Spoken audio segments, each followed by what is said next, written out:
Hey guys, it's Burgos here, and today I'm going to talk about my rank list for rally leaders.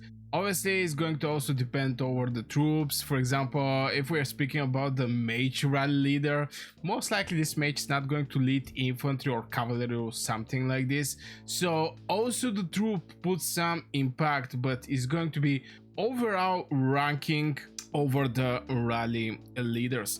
And I'm going to start with the place number 7, or maybe I should first of all take out all of the heroes. I'm going to put only the rally one. Here is the thing, there is some legendaries that maybe is going to be good, for example like Magrat for rally leading, since she's doing pretty decent damage. Some ticks, I have seen 1 million tick of Magrat, is just crazy, but it's going to be mostly for based on the talent tree that they're having a rally lead. Obviously Margaret is one of the heroes that are good for rally, but it's going to be something like this. So on the place number 7 is going to be Talea. Still, mages are extremely squishy in Call of Dragons. They're the most weak troop in Call of Dragons from point of how much HP they're having, their defense, and etc. They're only good only against other mages. This is what I can say for the troop. From point of damage, what Talea is doing. Now she's a single target, something that is maybe good for the rallies because you're attacking a single target. We're not here to talk about some splash damage, because I think the majority of the players in Call of Dragons understand that it's pretty stupid to sit around some rally and eat free damage, because the red numbers you're seeing is way more bigger. So Talea is on the place number 7. Very nice skill damage factor 1.6. Some damage do bonus, by the way, is getting Rampage, which damage do 15% for 5 seconds. If this thing is triggered every 10 seconds, 5 seconds is covering something like 50% from the time. Obviously, depending on the talents you're going to have with her, if you go with the rally, you're not going to have that much rage regeneration.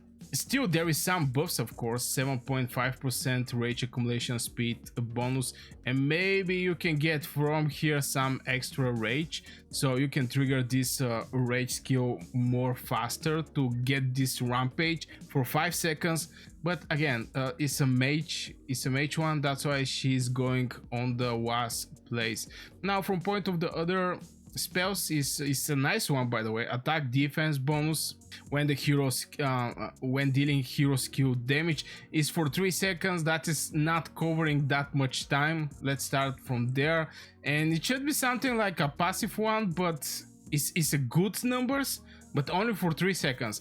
If you put like 10% attack bonus and 10% defense, is going to be better from what is this thing here.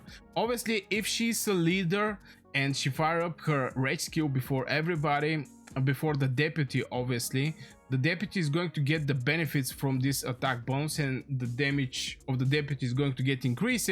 But at the end of the day, this spell is something that I don't like.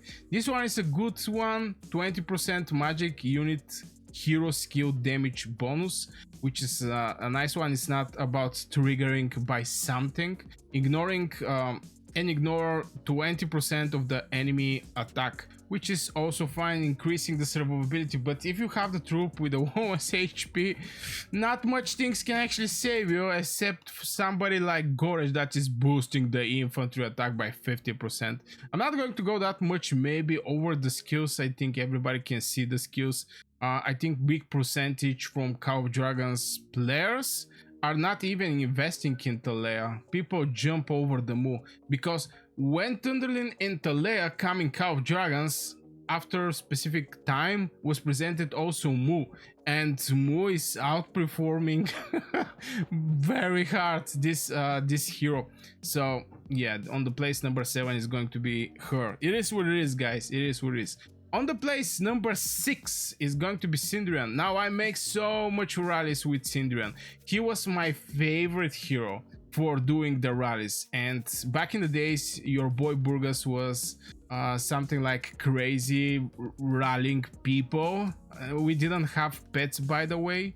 I was having the Shadow Blades a level 5. I was having like 6-star. My Legion was crazy, and I have no fear to trigger my rallies on, okay, not over 500 million people, but you know, I did a lot of rallies with the Syndrian.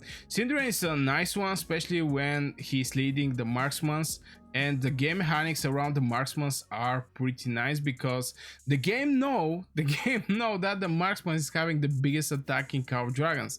Now giving this rapid fire, increasing the attack by 20%, which is a decent percent, and launching an additional normal attack every second for 7 seconds, this launching an additional attack is something like a critical, because you're basically doing 2 times the normal damage. Now, when I put him with Frygar, because my Frygar is also awakened, now I didn't actually spend over her to make her like fully great, like 6-star, but still, I think Syndrian Frygar is a very nice combo. It's on the last place just because I am not that. I mean, there is a better rally leaders, and from there we're jumping on the place number 5. I think it's 5, right? Yeah, place number 5. This is going to be Hosk. Now Hosk is a hero that I didn't actually like for so long. I think it was good in the season 1 with Kinara Hosk, you know, where everybody was flexing, yo, I have Kinara Hosk. Wanna fight me? Wanna hit my Legion? Because this Legion, the core mechanic of the Hosk Kinara was actually the counter attack, and Hosk having these stacks of critical on the counter attack is just crazy. But why I actually picked the Hosk, the main reason behind is what he's giving. When we saw Talea and when we saw Syndrian, both of these 2 heroes are not giving any kind of survivability. This is the main reason I actually put them way behind, or basically on the bottom of the rank list. From point of Hosk, he is giving HP bonus 30%, is crazy. This is the biggest bonus, okay, maybe not biggest bonus, we have Kuma, but 30% is pretty decent bonus. Attack bonus 20%, damage do bonus 10%. And here is the thing, is for 5 seconds. If his rage skill trigger 1 time per 10 seconds, 5 seconds is 50% from the time. I always look the heroes like this. If the hero is something like for the next 8 seconds after you rage cast, for the next 8 seconds you're going to receive something like a buff. This means for me that is going to be close to permanent, because it's going to be for 80% from the time I'm going to have this buff. So yeah, GG on the Hosk for the decent seconds that he's giving, and the spell. The first spell is crazy. The other one is also very nice. When launching a rally, normal attack have 50% chance to reduce target physical defense by up to 15%, which is compared to Lee Kuan, by the way, who is when besieging cities or strongholds, the Legion get 5% defense and ignore 5% attack resistance. It's crazy. This is a generation 4 hero, and at the same time generation 1 hero is actually very close to as a stats like the generation 4. But anyway, this is the next spell. This one is also very nice. It's one-sided, so you're going to have your defense increase it by 25% when he's leading, but you're not going to receive the second boost, which is normal attack damage bonus, because if it's a deputy, only then you're going to receive this 40%. So in total, this battle skill, this passive skill, is just defense bonus 25%. Obviously, it's giving you option to play as a commander or deputy, but you're going to just receive one of these bonuses. And this spell is pretty useless these days. It's like 15k more Legion. In season 1, Madeline Hosk, what we're talking about, Madeline Hosk was something crazy because they was giving so much troops on top of everything. But right now with 300k legions, I don't know if the game is going to increase the capacity. 300k, I don't know, I really don't know. Maybe in the season 5, 6, maybe something like this is going to arise, where the Legion is going to go increase it. And yeah, finally this one is also very nice, but still the Husk is giving some decent stats, but there is some not that great spells. On point of this 25% defense is compared to what you're going to receive or what the rest of the heroes here are having. I don't think is something that game changing. The only survivability here is the HP bonus that you're going to receive and the defense bonus, that's all. So, but still, I think Husk till this day is very nice one. If you make a rally that you want to throw at the choke points, Husk Inara is going to be very nice. It's going to be with the marksmans, the majority of the cases, based on the precision talentry that he's having. But since he's overall hero, you can basically pair him with whatever you're liking. The next one is going to be Sybil. Now there is a lot of strategy with the Sybil.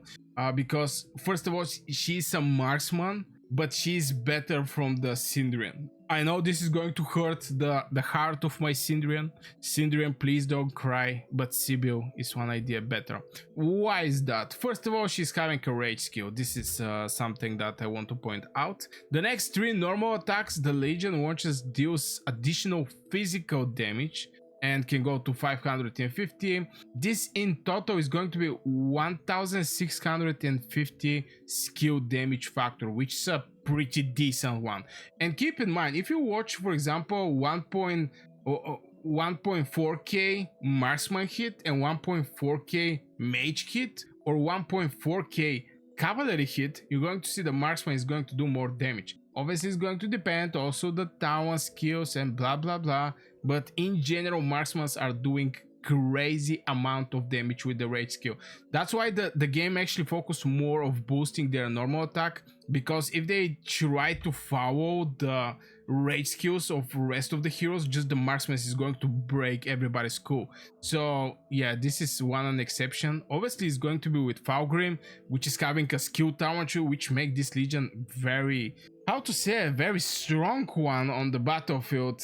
But still, this is a very nice one, nice spell. Now the second one is Legion HP reduction 5%. This is very nice because it's going to increase the survivability of this Legion. Here we're having, when the Legion launches a rally, it ignores enemy bypass 10%, is ignoring the HP and has a 50% chance to increase the defense by 20% for 3 seconds whenever it takes skill damage. This effect can be triggered once every 5 seconds. So 50% chance to increase the defense, which is 20%, which is a very nice one.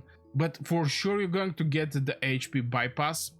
We all know that the whole rally mechanics, everything is around the HP bypass. It's not something for the first time we're seeing. Mogro as a garrison guy, HP bypass. Theodore as a garrison guy, HP bypass.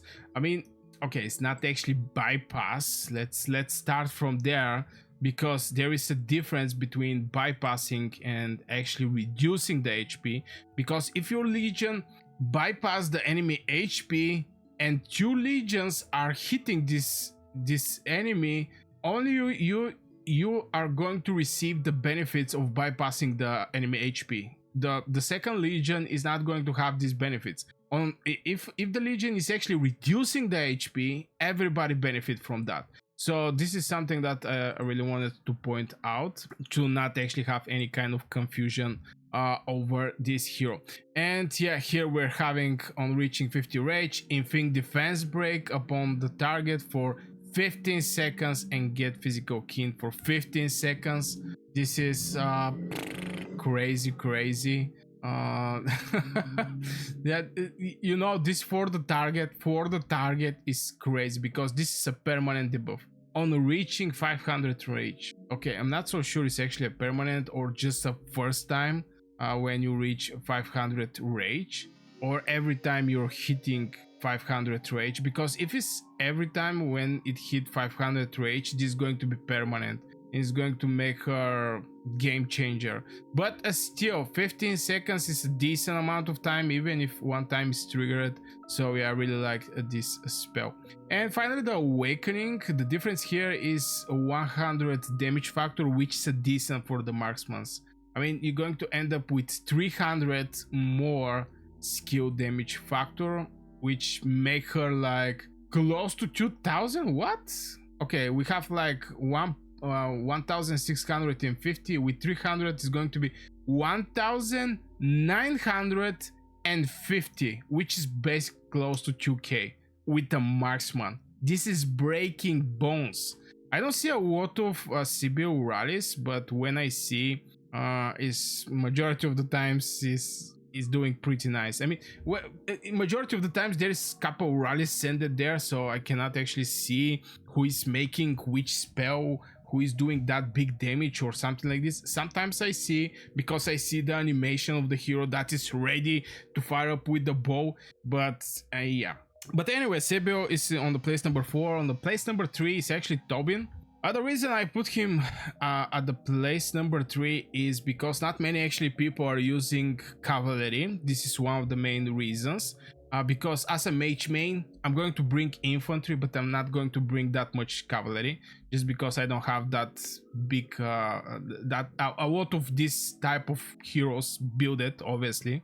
And if I don't bring cavalry and I don't play with cavalry, I'm going to have cavalry for sure to spend on the battlefield. Obviously, there is a main cavalry. There is a new strategy in Call of Dragons with the cavalry, flanking with cavalry. A lot of people switch to the cavalry, but yeah, this is one of the reasons. Just I have zero issue to spend all of my cavalries in the rallies. In the same time, I really hope I don't spend that much infantry or mages, you know, or maybe marksmans. So cavalry is a troop that, you know, I can kill with no problems. I really hope I don't get hated by the cavalry guys. But yeah, that's why this is one of the main reasons. The second one is just the damage he's doing. Deals damage to the target legion, blah blah blah. 1.6k is pretty decent damage. And also range damage taken minus 15% for 5 seconds. It can go up to 20%. Now keep in mind, if you see something like, I don't know, Margaret with Zeta or Bertrand Tohar, I actually use Bertrand Tohar. So if somebody actually attack me with Tobin, I'm going to have issues there.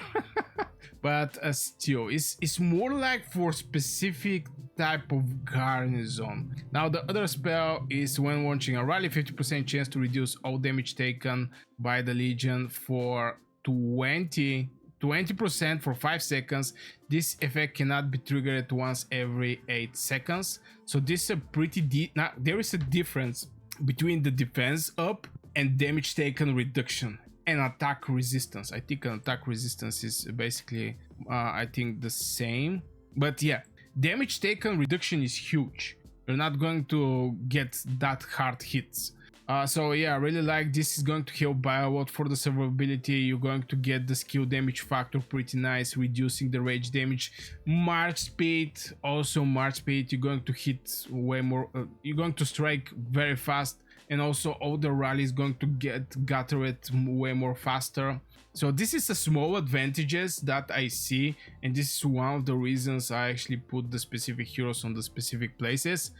It's also skills, of course. It's not only the troop there. We are having also cavalry units, 20% cavalry HP bonus, cavalry physical attack bonus, 10%. Very nice survivability. And you need survivability, by the way.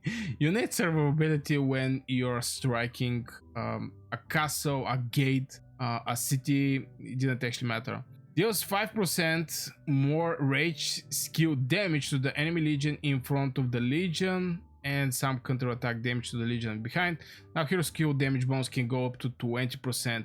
And keep in mind that the cavalry are second by the damage after the marksmans, and the difference from the damage marksman cavalry is not that big. They're basically close to, you know, very close. On the third place is mages, and they're like they're like on the bottom, close to the infantry. So, you know, all this extra stuff is very nice. When another hero in the Legion deals damage via rage skill, the Legion do 20% more damage when targeting rage legions.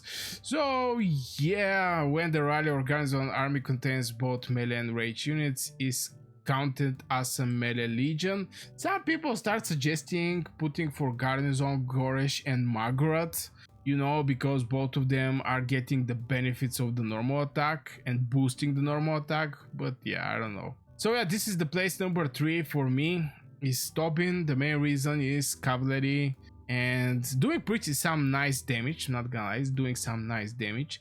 But yeah, on the place number 2 is actually Goresh. Goresh still these days, a lot of people are using him. I see a lot of Goresh rallies. I don't know if the reason is because people already invest in Goresh and they don't want to invest in Lee Quan. Obviously on the first place is actually Lee Quan. I mean, if you have 7 heroes and I'm speaking on the place number 2, most likely on the place number 1 is going to be the one that's left, and this is Lee Quan. So what I really like about the Goresh is this damage taken reduction can go up to 20%, physical attack can go up to 60%. On top of that, you have the duration of 6, which is covering like 60% from the time, which is a crazy amount of time having this boost. On top of that, counter-attack damage bonus. By the way, counter-attack is not only for open field, counter-attack is also in the rally. You get some extra damage over the enemy by extra counter-attack. Infantry defense bonus 15%. This is some extra damage. When the Legion launches a counter-attack. Goresh is built with the Skogo. I mean, they're presented in the Generation 2 with the Skogo, and so far they're doing very nice till these days. Now this is something interesting about the Goresh. When besieging cities or stronghold, the Legion get 20% attack bonus if the target garrison captain includes an infantry hero. So we saw with Tobin about the rage garrison, range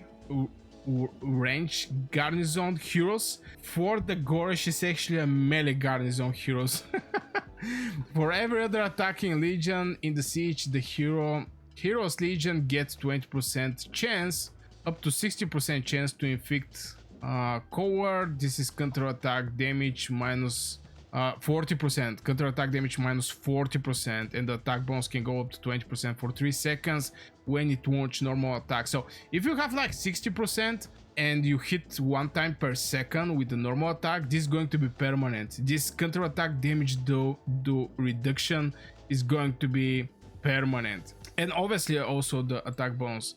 Yeah, we already talked about the awakening. It's pretty solid awakening. And yeah, this is for the Goresh. I'm not going to talk about that much about the pets. You can use him with Moon Bear. You can use him with the new pets that come in Call of Dragons, Mosrock Auroch. But yeah, on the place number 1 is Lee Quan. The most crazy reports I saw so far in Call of Dragons is from him. Lee Quan with Kuma. Obviously Lee Quan is going to be the commander. This legions is scaling based on the HP. I know I speak about only a single hero. You know, this is a ranking of the heroes, why you speak about the deputy of these heroes and etc. But just some synergies are crazy. Obviously Kuma is a hero that you can pair basically with everything. You can pair even with the cats in your castle, your cat and Kuma, and it's going to do pretty decent damage. I mean Kuma is, yeah. But anyway, Lee Quan is doing pretty decent damage, can go up to 1.7k. Scale it with infantry HP, 3 legions is hitting, so it's not only for the rally. I think it's going to be very valuable in open field. This hero legion also do 20% more counter attack for 3 seconds, so you know, it's covering like 30% from the time. Is going to do some 20% more counter attack. The other thing here, defense bonus 5% when besieging, attack resistance 5%. Again, very nice from point of stats. Here we're having infantry HP bonus 25%, which is a crazy amount. Infantry HP bonus is 25% for passive. It's not something like Here we going, you can have a chance to trigger and you get 10% or 20% more HP. Now here you get it for sure, permanent 25% infantry HP. Infantry unit skill damage taken reduction 25. Now if this bad boy actually rally my skill, my castle, where I have Tohar and Bertrand, I'm not going to do absolutely nothing at this guy.